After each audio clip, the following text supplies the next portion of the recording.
चुनाव को लेकर दूसरे चरण का मतदान जारी है। 100% बूथ पर वेबकास्टिंग की जा रही है।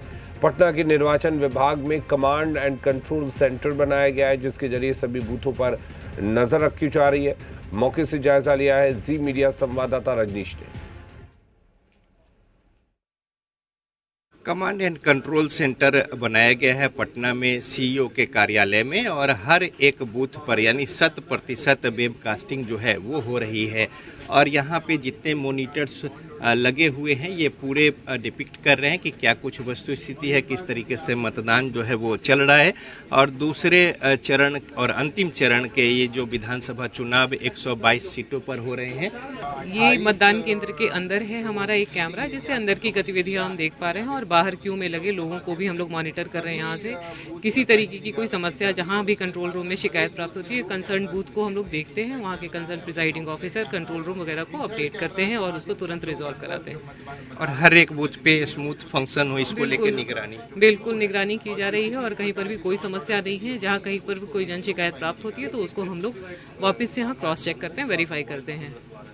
तो देखिए हर एक बूथ पर नज़र जो है वो रखी गई है। साथ ही साथ कमांड एंड कंट्रोल रूम में कई जगह पे इसी तरीके से बड़े बड़े कमरे में कंप्यूटर पे लोग बैठकर और हर एक बूथ की निगहबानी, निगरानी, और साथ ही साथ जीपीएस सिस्टम यहाँ पे जो लगा हुआ है, व्हीकल्स के क्या कुछ पोजीशन है वो भी यहाँ पे डिपिक्ट किए गए हैं। और एडिशनल सीईओ हैं बिहार के, और उनसे जानते हैं। प्रशांत कुमार है सर, क्या कुछ वस्तु स्थिति है? देखिए सभी जगह पे लगभग 45,000 बूथ्स हैं, 122 कॉन्स्टिट्यूएंसीज है और 20 जिले हैं जहां पे इस बार का चुनाव हो रहा है। और आप सब लोग जानते हैं फेज़ 1 में काफ़ी शांतिपूर्ण तरीके से और निष्पक्ष माहौल में हुआ है। इस बार भी हम लोग आशा करते हैं कि निष्पक्ष वातावरण में और शांतिपूर्ण वातावरण में चुनाव संपन्न होगी। इसके लिए सभी तैयारियां हम लोगों ने कर ली है। तमाम सारे लोग जो है वो मुस्तैद हैं और पूरे दिन इसी तरीके से निगरानी और वस्तु स्थिति पे नज़र, और साथ ही साथ फीडबैक, और चुनाव आयोग भी इसके जरिए तमाम जो वेबकास्टिंग की जा रही है उस पर नज़र रखी हुई है। कैमरामैन विकास के साथ रजनीश, जी मीडिया, पटना। औरंगाबाद की 6 विधानसभा सीटों के लिए वोटिंग की प्रक्रिया जारी है। सुबह से ही मतदाता लाइन में खड़े होकर वोट डाल रहे हैं। जिले की कुल 18 लाख से अधिक मतदाता 2,279 बूथों पर अपना वोट डाल रहे हैं। वोटिंग को लेकर बड़ी संख्या में पुलिस बलों की तैनाती की गई है।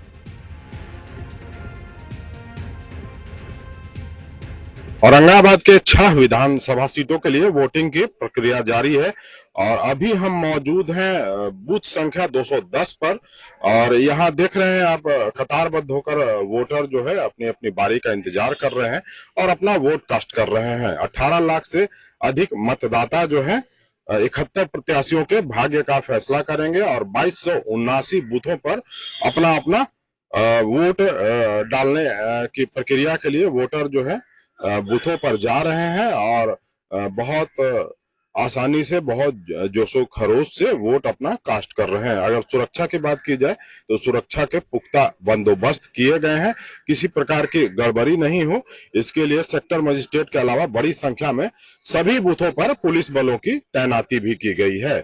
मनीष कुमार, जी मीडिया, औरंगाबाद। और हमारे सहयोगी तमाम जगहों से लगातार बने हुए हैं, पल पल की अपडेट दे रहे हैं। जहानाबाद का रुख कर लेते हैं, हमारे साथ प्रशांत झा इस वक्त जुड़े हुए हैं। प्रशांत, क्या कुछ अपडेट है जहानाबाद में मतदान को लेकर? मतदान प्रतिशत जो शुरू किए हैं वो थोड़ा ये बता रहा है कि जहानाबाद में अररिया, किशनगंज जैसे जिलों के प्रति मतदान कम हो रहा है, क्या वजह है?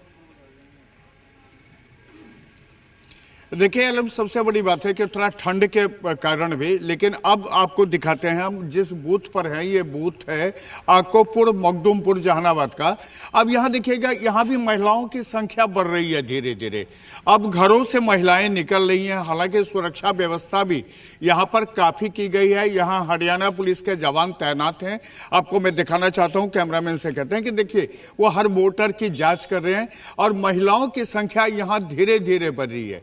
आप यहाँ देखिएगा कि जो महिलाएं, कैमरामैन से कहते हैं वो दिखाएं कि जो महिलाएं आ रही हैं वो महिलाएं अब सीधे जाके अपना वोट कास्ट कर रही हैं।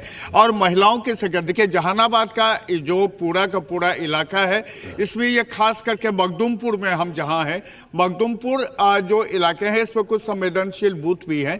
तो ये जो आकोपुर का इलाका है मखदूमपुर का, वहां अब आप देखिएगा कि धीरे धीरे, सुबह में यहाँ काफी लंबी कतारें थी, लेकिन अब धीरे धीरे लोग यहाँ पर आ रहे हैं, खास करके महिलाएं भी आ रही हैं और महिलाएं आकर के यहाँ पर वोट कास्ट कर रही हैं। लेकिन शहर की बात करें तो शहर में भी काफी लंबी कतारें लगी हुई हैं। ये ग्रामीण इलाका है, तो ग्रामीण इलाके में थोड़े देखिए कुछ महिलाएं आ रही हैं।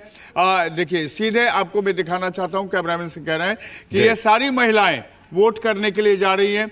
माता जी, वोट करने आप जा रही हैं, क्या है इस बार दिमाग में, क्या चाहती हैं आप लोग? जिसका हम मन है उसका देंगे। एकदम मन तो मैं नहीं बताना है, लेकिन सच्चाई ये है कि ये जो आपका इलाका है मखदूमपुर, इसका कितना विकास हुआ है? अब तो इन्हें हम बता सके, बाकी रानी देवी के हम वोट दें। अरे आपको नाम नहीं बताना है हमको। आप देख लीजिए कि यहाँ सुरक्षा भी बहुत अच्छे तरह से बहुत तैनात है। हरियाणा पुलिस के तमाम जवान और बिहार पुलिस के जवान भी यहाँ पर तैनात हैं। यहाँ महिलाओं की कतार भी, एक बार कैमरामैन से कहते हैं आपको दिखाएं कि ये जो बूथ है, यहाँ 2 बूथें हैं और इस बूथ पर महिलाएं लगातार आ रही हैं। और चूंकि ये ग्रामीण इलाका है तो काफ़ी दूर से यहाँ पर लोगों को आना पड़ता है बूथ तक, और बूथ तक आने में जो थोड़ी परेशानी भी होती है, लेकिन यहाँ जो सुरक्षा में तैनात जवान हैं वो लोगों को बता भी रहे हैं और उनकी सुरक्षा भी कर रहे हैं। इस वजह से यहाँ आप देखिएगा कि पूरे जहानाबाद में 12 बजे के बाद यहाँ वोटिंग परसेंटेज बढ़ना शुरू हो जाएगा। और ये उम्मीद की जा रही है, चुनाव आयोग की तरफ से भी ये उम्मीद की जा रही है कि इस बार जहानाबाद भी बहुत अव्वल रहेगा वोटिंग परसेंटेज में, खास करके महिलाओं की तरफ से। और पुरुष वोटर्स भी यहाँ पर, जो यंग वोटर्स हैं वो भी काफ़ी तादाद में यहाँ वोटिंग करेंगे। साथ में जो बुजुर्ग हैं, जो 40 साल से ऊपर के वोटर हैं, उनकी भी संख्या चूंकि काफ़ी है यहाँ पर, इसलिए उम्मीद की जा रही है कि पूरे जहानाबाद जिला, जहाँ पर 3 विधानसभा क्षेत्र हैं, जिसमें घोसी है, जहानाबाद शहर है और मखदूमपुर है, और लगभग यहाँ पर 10 लाख के आसपास के वोटर हैं, ये उम्मीद की जा रही है कि इस बार जो फर्स्ट फेज में जिस तरह से पोलिंग हुई थी उससे बेहतर ही पोलिंग हो पाएगी। अलीम, चलिए प्रशांत, बने रहिए हमारे साथ, हम लगातार आपसे अपडेट भी लेते रहेंगे और उम्मीद करते हैं कि जहानाबाद सहित जो तमाम 20 जिले हैं जहां पर आज मतदान हो रहा है, वहां पर मतदान प्रतिशत काफ़ी बेहतर हो। और लगातार जी बिहार झारखंड आपसे अपील भी करता है कि आप अपने घरों से बाहर निकलिए। सुमंत हमारे साथ जुड़े हुए हैं पूर्वी चंपारण में मतदान के अपडेट को लेकर। क्या कुछ अपडेट है आपके पास? किस तरह से मतदान वहां पर चल रहा है इस वक्त? बिल्कुल, देखिए बड़ी अच्छी और खूबसूरत तस्वीरें मैं आपको दिखाऊं। सुबह 7 बजे ही मैं इस वक्त ईस्ट चंपारण यानी मोतिहारी में मौजूद हूं, और मोतिहारी में एक शहर में जो पोलिंग बूथ है, शहर के एक पोलिंग बूथ में मौजूद हूं। यहां से जो सांसद हैं राधा मोहन सिंह, वो भी अब से थोड़ी देर बाद यहां पे वोट करने आएंगे। और सुबह से ही देखिए कि किस तरह से मतदाताओं की लंबी कतारें इस पोलिंग बूथ पे दिख रही है। अगर हम अरेंजमेंट्स की बात करें, बहुत अच्छी व्यवस्था यहाँ पे की गई है। आप देखिए, चाहे हम सिक्योरिटी की बात करें तो बिहार पुलिस के जवानों के साथ साथ जो है सीआरपीएफ के जवान यानी पैरामिलिट्री फोर्सेज के जवानों की भी यहाँ पे तैनाती की गई है, और बेहद सुचारू रूप से यहाँ पे फिलहाल जो है वोटिंग यहाँ पे की जा रही है। अगर हम मोतिहारी में सुबह से कई अलग अलग पोलिंग बूथ पर घूमे हैं, सभी जगह वोटिंग में जो वोटिंग को लेकर लोगों में उत्साह देखा जा रहा है। अगर हम पूर्वी चंपारण और पश्चिमी चंपारण की बात करें, आमतौर पे अगर आप देखें तो बीजेपी का गढ़ रहा है। अभी मौजूदा सियासी समीकरणों की बात करें तो पूर्वी चंपारण में जो 12 जो विधानसभा है उसमें 9 के करीब बीजेपी के पास यानी एनडीए के पास है, 3 महागठबंधन के पास है। ऐसे में इस बार की जो सियासी लड़ाई है वो बेहद दिलचस्प है। पूर्वी चंपारण के मतदाता आप देख सकते हैं, मतदाताओं की लंबी कतारें हैं। मैं ये तो नहीं पूछूंगा कि किसे वोट करेंगे, लेकिन ये जरूर पूछूंगा कि वो कौन से मुद्दे हैं जिन मुद्दों पर ये लोग आज वोट करने आए हैं। सर, आप लोग वोट करने आए हैं, मैं सुबह से ही लोगों में बड़ा उत्साह देख रहा हूं मोतिहारी में। ये बताइए कि वो कौन से मुद्दे हैं जिन मुद्दों पर आज आप वोट करेंगे? बेरोजगारी, महंगाई और क्या? महंगाई और बेरोजगारी, ये 2 मुद्दे हैं जिस पर वोट करेंगे। क्या नाम है आपका? मोहम्मद रहमान। मोहम्मद साहब बताइए क्या मुद्दे हैं यहाँ? बेरोजगारी, काम धाम नहीं है यहाँ पर। काम धाम में नहीं है, नहीं, वही कौन कार का पलायन। पलायन ज्यादा मतलब बेरोजगारी और पलायन। कुछ और लोगों से क्या नाम है सर? जी मोहम्मद इकबाल है। मोहम्मद इकबाल। इकबाल साहब, क्या मुद्दा है मोतिहारी में? यही है, रोजी रोजगार नहीं है और कुछ नहीं है, काम धाम है नहीं, है ना, विकास हो रही है, हो भी नहीं कर रहा है, यही बात है। और चलिए, विकास भी एक मुद्दा है, पलायन मुद्दा है। जो विकास हुआ वो हुआ, अब इधर 10 साल से एकदम ठप्पे है। 10 साल से विकास ठप है एकदम। चलिए, तो विकास बड़ा मुद्दा। सर क्या नाम है? ठीक है, मोहम्मद नसीम। चलिए नसीम सुमन साहब, साहब क्या के पास मुद्दा? हम लौटेंगे। लोगों के अपने अपने मुद्दे हैं, लोग लगातार अपने मुद्दों को ध्यान में रखकर वोट कर रहे हैं। हमारे साथ हमारे तमाम मेहमान भी जुड़े हुए हैं। धनंजय गिरी, बीजेपी प्रवक्ता, हमारे साथ जुड़े, उनका रुख कर लेते हैं। धनंजय जी, क्या लग रहा है 2 घंटे के मतदान प्रतिशत को लेकर? क्या ये माना जाए कि पहले चरण के मतदान प्रतिशत का जो रिकॉर्ड था इस बार टूटने जा रहा है? लेकिन लोकतंत्र के महापर्व चुनाव में जनता की भागीदारी जिस ढंग से पहले चरण में बढ़ चढ़ के हुई, हम अपेक्षा रखते हैं और आशा करते हैं और जनता से निवेदन भी करते हैं कि दूसरे चरण में उससे भी आगे बढ़ करके लोग वोटिंग करें, मतदान करें। और जो नरेंद्र नीतीश की जोड़ी ने जो नियति बिहार की बदल दी है, जो शाम को लोग स्टेशन से घर नहीं जाते थे, जो अपराध के साए में बिहार था, वहां से आज सुगम बिहार है, आगे बढ़ता हुआ बिहार है, कुलाची भरता हुआ बिहार है, बढ़ती हुई अर्थव्यवस्था है, बढ़ता हुआ बिहार है, अपने पुराने और विराट वैभव की तरफ लौटता हुआ बिहार है, गौरवशाली इतिहास को दोहराता हुआ बिहार है। उस बिहार के विकास के लिए, बिहार के वर्तमान के लिए, आने वाले भविष्य के लिए वोट जरूर करें, अपने मताधिकार का प्रयोग जरूर करें, इस संविधान से मिली हुई ताकत का इस्तेमाल जरूर करें, क्योंकि यही एक आपके पास, जनता के पास ताकत होती है कि आप अपने मन मुताबिक आप जो चाहते हैं, जैसा बिहार बनाना चाहते हैं, जैसा सरकार बनाना चाहते हैं, जो जन सरोकार के साथ आप खड़ा होना चाहते हैं, उसके लिए यही वो समय है, सही समय है। आप घरों से निकले, ज्यादा से ज्यादा संख्या में निकले। माताओं बहनों से विशेष आग्रह करूंगा जो प्रथम चरण में लगा कि ज्यादा वोट किए, उनसे निवेदन करूंगा और बड़ी संख्या में निकल के आए। और जो महिलाएं आप देखेंगे कि वो वोटर लिस्ट बनकर रह गई थी, अपने मताधिकार का प्रयोग कर करके अपनी मर्जी की मालकिन बन रही हैं, जीविका दीदी बन रही हैं, लखपति दीदी बन रही हैं, ड्रोन दीदी बन रही हैं। तो आगे बढ़ते हुए बिहार में अपने योगदान को सतत जारी रखें, सरकार को जारी रखें। और एनडीए के पक्ष में मैं अपील भी करूंगा, ठीक है, करें ज्यादा से ज्यादा। ठीक है। चलिए, हमारे साथ राज छविराज भी बने हुए। राज छविराज जी, जब भी मैं एनडीए के नेताओं के पास आता हूं तो वो महिला वोटर्स पर खास फोकस करते हैं कि महिलाओं के लिए ये किया, महिलाओं के लिए वो किया। बात अगर युवाओं की करें तो युवाओं की बात नहीं होती। क्या सिर्फ इसलिए कि बिहार का युवा तो पलायन कर चुका है, अब वोटर्स तो महिलाएं ही बची हैं? देखिए, पलायन के लिए युवा आखिर क्यों मजबूर है?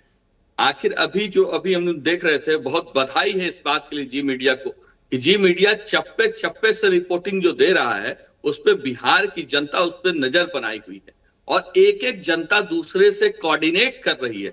क्योंकि भावनात्मक तौर पे पूरा बिहार जुड़ा हुआ है और भावनात्मक तौर पे अगर कहेंगे तो हर किसी के साथ एक समस्या आ रही है, वो है रोजगार, वो है पलायन, वो है महंगाई, वो है इन चीजों को समझते हुए अगर आप देखेंगे तो वैसी स्थिति में बिहार में सबसे बड़ा समस्या जो है वो पलायन है, बेरोजगारी है। और मैं अभी आपको लगातार बोल रहा था कि एक भी यूनिवर्सिटी कुछ को छोड़ दें तो अभी बच्चा पीछे 20 साल से नीतीश कुमार जी की सरकार है और ऐसी स्थितियों में ग्रेजुएट नहीं हो पाया।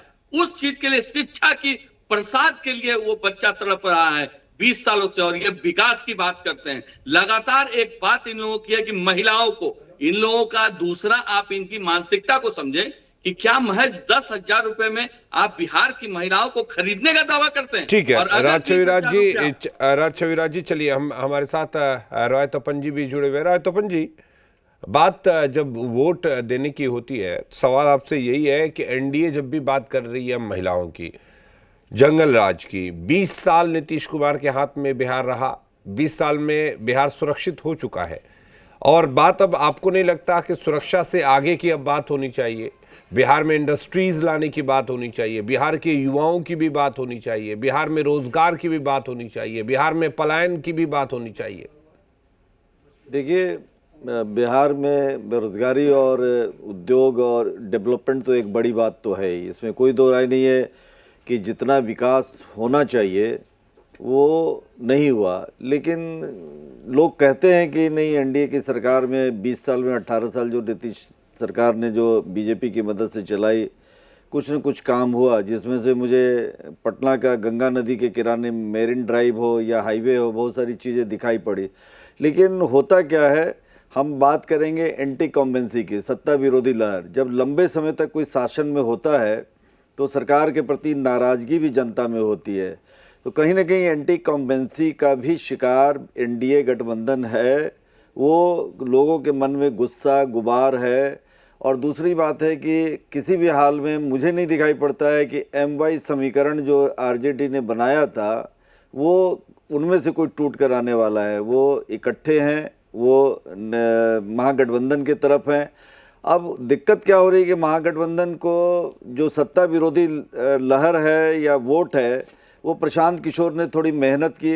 1-1.5 साल हमने देखा कि वो अपने रथ या वाहन लेकर चल रहे थे और किस तरह जनता की भीड़ उमड़ रही थी उनकी सभाओं में। वो कितना वोट ले आते हैं, किस सीट पर 500 से 5000, 10,000 या कुछ सीटें हो सकता है कि उनकी पार्टी जीत भी जाए। इसी बीच लालू यादव के बड़े पुत्र जो हैं तेज प्रताप अलग पार्टी बना लेते हैं और दोनों चरणों में उनके ठीक है राय कपूर जी, एक बड़ी खबर है। आप बड़ी खबर के लिए सीधे